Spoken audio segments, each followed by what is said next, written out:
Amatőrrel 10-es években, amikor a gólya leütte a csitát. Jaj, jó napot! A gólya meglökte a csitát, azt a birkát meg leforrázta a izé. A víz, ami ott volt a masinán, azt lelökte, a madárnak a szőre meg kigyújt. Micsoda? Hát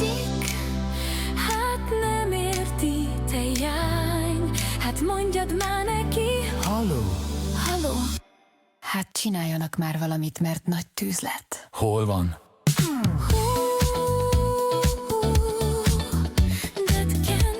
That can. Igen. Igen. A madár lelökte a gólyát, és leforrázta valahogy, nem is tudom már. Micsoda? Még egyszer legyen szíves ezt elmondani tehát. Halló? Itt vagyok.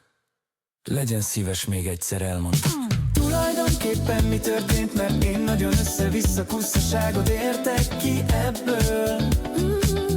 Igen, a gólya leütte a csitát. Leütte a csitát. Most nevet, vagy sír?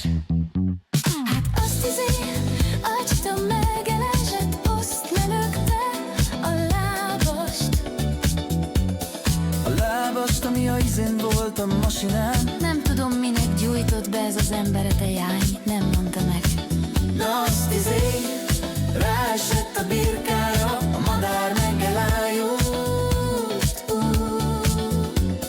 A gólya leütte a csitát.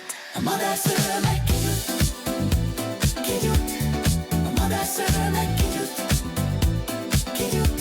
A madár szőre meg kigyújt. A madár szőre meg kigyújt. A gólya leütte a csitát.